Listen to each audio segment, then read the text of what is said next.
Welcome, folks, to another edition of On the Fringe with Freddie Mac and TBuck. On today's show, folks, we got a special guest, a friend of ours, T-Bucks and I, a former Florida State alumni, a Tampa Bay Hall of Famer, Ring of Honor. Like, y'all kind of got an idea who it is. But in case you didn't know, please welcome to the show, Derrick, the one, Brooks! Brooks, What's up, baby boy? Seminole.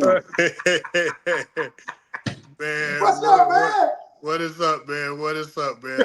I see you know how to bring them out. I see you know how to bring them out. Bring him out, bring him out. That's what Hey I man, do, welcome, Brooks, man. It's an honor to have you on here, man. We're excited about this show. Thanks for being on the Friends. Let's get this thing started. Freddie Mac, what you got? All right. For? Hey, D. Brooks, I was Yes, looking sir. over your stats, man. And, you and I being friends, T-Buck, I know we play golf together, but I didn't know you was so freaking decorated, dog. Like what? So I'm reading over this stuff. I'm like, dang. So listen, I'm about to read over some of it, Brooks. Okay. Most of it. And I want my question to you is, which one stands out most to you? Okay, hold on. Here we go, All right. Brooks. Brooks, listen, folks. Derrick Brooks he won the Super Bowl. He was Super Bowl 37 champ. Mhm. He was the defensive MVP in 2002. He won the Walter Payton Man of the Year award. He was 5-time first team All-Pro. He was 4-time second team All-Pro. He was 11-time Pro Bowler, y'all. 3-time solo tackle leader. The All-Decade team, the All-Century team, the Tampa Bay Ring of Honor. The Bucks retired his jersey. And he started, y'all. Listen to this, folks. He started over 200 and probably 50 games, never missing one. What? Like, what? And who the hell accomplished that much? Bro, which one is your baby? Which one stands out the most for you, bro? Well, Freddie Mac, I'm gonna give you a 2-point answer to this. All right. I would say, and I'm gonna work backwards. In my later years now, being retired, I would say the Walter Payton Man of the Year means the most to me. That's awesome. And that's because that has allowed me to have the maximum amount of impact over a lifetime that extends well beyond my playing career. I won that award back in 2000 when I was first just getting my charity up off the ground and doing a lot of great work here. But now when you look past that, man, going into my foundation's 24 years and next year be number 25, I look at the impact of working with all these young people, which are now adults, parents, some even grandparents at a young age. That to me, I would say always would mean the most because that has nothing to do with what happens on the field. Right. Yes, what we do on the field, it stands for a man that had great honor off the field in Walter Payton. In the first year that Man of the Year was renamed in his honor, that's the first year I won it. That's the year I won it. Wow. So being the first to represent Walter Payton and his family's name with the honor that represents service, that's going to carry more weight in the game of life as I get older and look back. In terms of football, I'm always going to go to the Super Bowl championship because that changed the face of our organization. And I finally feel that Tampa had the respect of the NFL that it was so designed to do for years. And it really got rid of that losing stigma that they went through in the late 80s and early 90s. Yeah. When we won that championship in 2002, it legitimized to me that Tampa Bay in the Bay Area was serious about football, and it was the first championship brought to this area. So in terms of football, I would look at that one. And then in terms of what you mean by what award and recognition for life, it'll be the Walter Payton Man of the Year. Man, that's a great answer, man. Thanks, Brooks. Go ahead, T-Buck. Great, Tell him, great, ask him great what you answer. want. Well, obviously, Brooks, I've been knowing you since you was 18, a long time. And I always want to ask you this question. Mhm. When you signed with Florida State and you arrived on campus, you were a safety. Mhm. And then you eventually moved to obviously linebacker. How did you feel about that move? Okay. All right. Freddie Mac, can I deviate off this question for 1 minute? Absolutely. Deviate off of it. Go Because ahead. as long as Buck has known me, I've known him. Okay. So one of the reasons I probably was so happy to move back to linebacker is I saw how TBuck treated the safeties. Okay. And he know where I'm finna go with this story. Well, He finna tell go with the this story. people, Brooks. So I'm gonna tell the people, we were playing LSU in 1991, and we all know the general. The general was a great three-step hitch corner. I mean, no one read the hitch better than T-Buck. No doubt about it. Well, this particular game, they studied film, and Todd Kitchens, he hit T-Buck for a hitch and go. A hitch and go. So Buck bit on that hitch, man, going up the sideline. The safety, Leon Fowler. Leon tried to get over there, had no chance, and scored a touchdown. So I'm still playing safety at the time. So my locker was literally next to T-Buck. Mm-hmm. That's how, back then, Florida, however your locker was set up in Tallahassee, that's how they set up your locker on the road. So I was next to T-Buck my entire freshman year. So they coming up in the reporters asking T-Buck, hey, Terrell, you picked this ball, you picked this right off against Michigan, took it back for a touchdown, but LSU, they said, how do you feel? Was that your responsibility on that play? And, he said, I tell you what, you need to go talk to our safeties. No, he didn't. No, he didn't. Yes, he did. Yes, he He did. wasn't Because going to the bus. yeah, he said our safety's responsibility, last one on the field. So I think that's a better suited question for our safeties. Wow. So yeah, so the reporters leave. I look at T-Buck because I know he covered 3 what he's supposed to be doing. I say, hey man, why you sit there and tell them people that about the safeties, man? You just lied to them. And as a freshman, I don't know no better. I looked at it, I said, why you lie to them? He said, look at me and look at our safeties. Who you think going to the league? No, he didn't. He didn't, bro. Here's the whole point about that. Look at me, look at our safeties. Hey man, they ain't going to the league. They need to do their job. My job is to get picks. So I was happy to move the linebacker, Freddie, man. I was happy. I only stayed. I ain't had to worry about T-Buck. I ain't had to worry about Buck throwing me up under the bus at all. After that game. So, man, but that's messed up. But you Well, never tell me.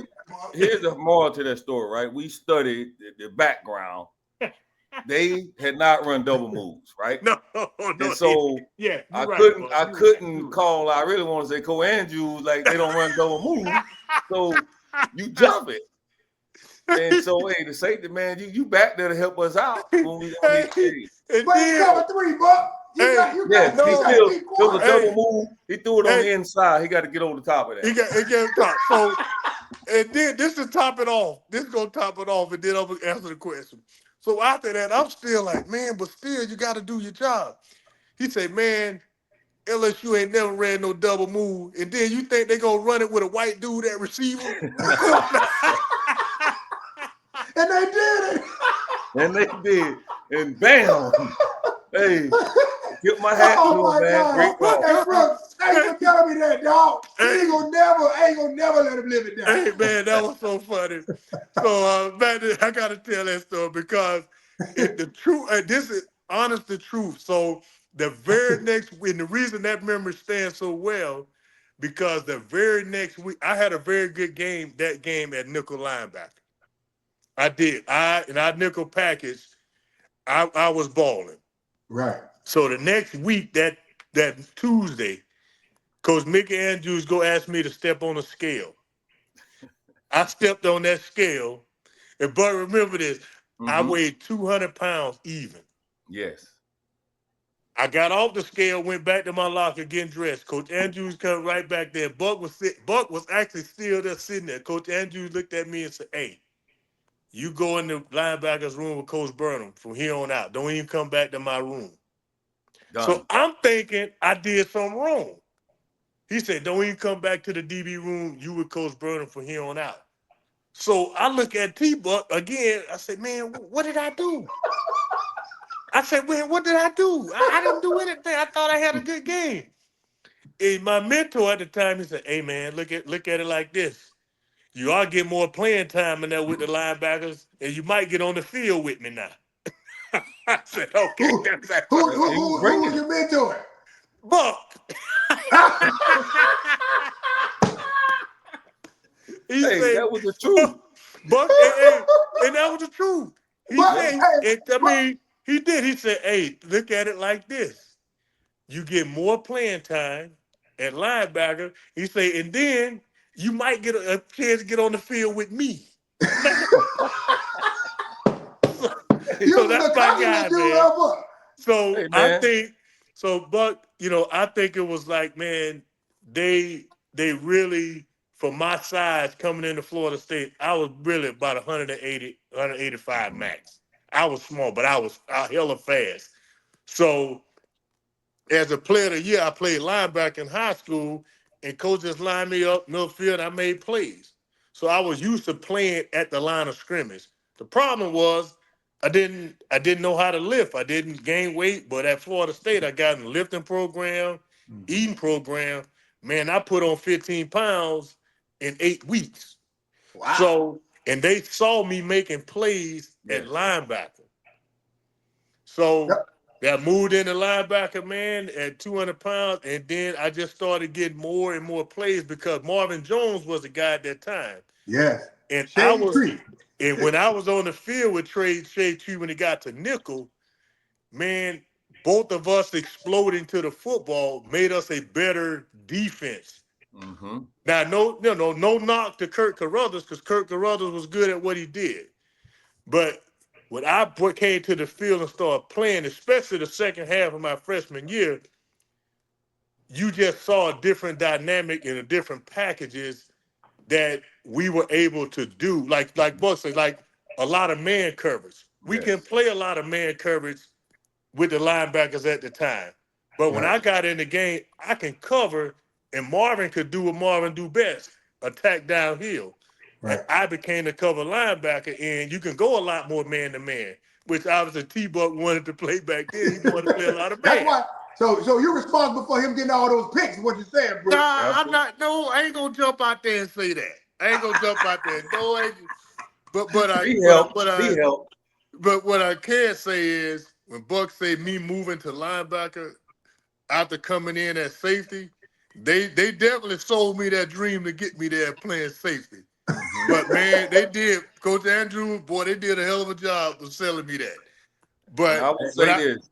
Yeah, when I got saw there, your feet too, Brooks. They saw your feet too back there. So they saw them feet back there. Hey, now we need to move him close to the line of scrimmage. Man, I could backpedaling Freddie Mac. Man, I couldn't backpedal to save my life. Man, what is this, man?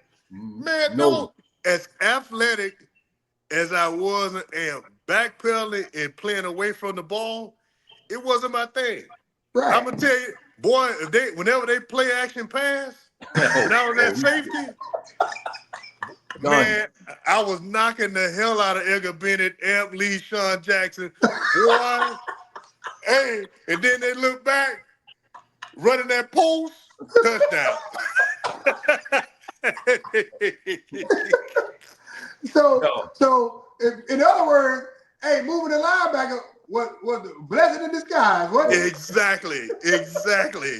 Exactly. So, look at you now. It was what Mickey Andrews knew what he was talking about, didn't it? Man, I'm telling you, boy, they sold that dream to get me there, but they wasn't sure. They wasn't sure because I was making a lot of plays, so they had to see. Right. But once I got there, and especially I got comfortable, man, just playing in space, I just needed to gain weight. Yes. And once I gained weight, man, got to 200 pounds, that's all they needed to see. Amazing, man. Well, I got a 2-part question here, Brooks. Just speeding this thing along. I want you to talk to me about what Derrick Brooks charities mean to you. Yes. Touched a little bit earlier. Man. And I also want to get your thoughts real quick on being on the all-century Florida team. With only 33 people in the history of Florida football. I'm jealous. You was one of those guys, 33 players, and you was one of them. That's unbelievable, man. How does talk to me about those two things? Both of those things. Well, I'll start with the first, man, because this is one I like to have fun with, man, with my man Coach Prime, especially when they rank me as the top guy ahead of him. I always mess with him about that. He said, that's just because you stayed in Florida your whole life. That's the only reason that happened. But when Buck, it's humbling, man. When you think about what's synonymous with football from Pee-wee to high school to college, what the state of Florida means to the game of football and all the people it produced, all the lives that this game has changed in our state, to be in that small fraternity is even smaller than the NFL Hall of Fame. Way smaller. And it's humbling that I just think about all the men that played next to me as my teammates that invested in believing in this game, which is synonymous to life. I go to those guys. It's hard for me to selfishly look at that type of honor without, thinking number 20 for the Milton Panthers that blindsided me playing option quarterback that sent me to defense because I wanted to get back at him. You think about that, man. I went to defense because running option quarterback, a dude knocked the snot out of me. I went to the coach like, hey, man, either I'm going to meet him in the parking lot or, how can I get him back? And he's like, go play linebacker. That got me excited about the thrill of the chase. I think that guy changed the course of my life with football because prior to that, I played quarterback because I was the only guy that could remember all the plays. And literally, you know what I mean? Yeah. A guy that quit football my first year, I quit because I was sorry. I was that guy that didn't, I quit. But my dad told me, I'm not going to force you to play. You go over there, you shake Coach Sinkfield, you go shake his hand like a man and you tell him why you quitting. And then let this be the only time you start something and don't finish. He said, it ain't about how good you are, how bad you are. The point is you're going to never quit anything else again. Absolutely. So the next year I went out, man, I wasn't no better, but I wasn't going to quit. And it's that attitude, man, when you say that, Buck, about that award, that's what this game and being in that small company, I think about those small things that invest back into this game. That's what that means to me, to be recognized in that regard. Derrick Brooks Charities, there's not enough time, man, on this podcast to tell you how much near and dear that means, man, to get support from YouTube. A piece of what I do every day, man, and giving back to this community throughout you guys are a part of planting those seeds by showing up and being great hosts to people, man, that invest in this foundation. You guys have been a part of that, man, for the last 7, 8, 10 years. Not just in Tampa, but in Pensacola, to hear people, hey, I can't wait to come back and be a part of. You guys are a part of that experience because you guys get a chance to see 94 cents out of every dollar go back into changing a kid's life. Yes. You guys are a part of that. And that's my goal, is to continue to use this platform to change lives every single day. And that's what Derrick Brooks Charities mean to me, but is a life mission that God has, gave me a vision of back when I just wanted to go spend time with kids, man, that didn't have a chance to go to a football game, buy them a ticket and go hang out with them and see how can I impact their lives. Yeah. And to know that through those Boys and Girls Clubs, from flyaway trips to around this world, to starting our own school, to feeding families, to the hurricane relief efforts, to see these young people that have lost things, but very grateful that they're going to pick themselves up because people like my foundation pouring back into their lives and giving them hope and encouragement. That keeps me going, man, and that gives me chills. That boils my blood, and again, man, I can't thank you two are just a part of many that give of your time to give back to my mission. Man, I'm truly grateful and always gonna be humble for that, for you guys supporting me. Man, every year we can't wait to get back out there and play and chase it around, and knowing that we giving back. I think, I don't know how much you realize how much of an example and how much we look up to you about the things that you accomplish and the things that you do for the community. And we know, I know TBuck know, and I know that we know how dear it is to your heart and how genuine you are. And that makes all the difference in the world. You see a person and you know that they're genuine and they really care about kids and what they're doing. Man, we'll turn over backwards to support you. You know what I mean? So yes, sir. Thank you, Freddie.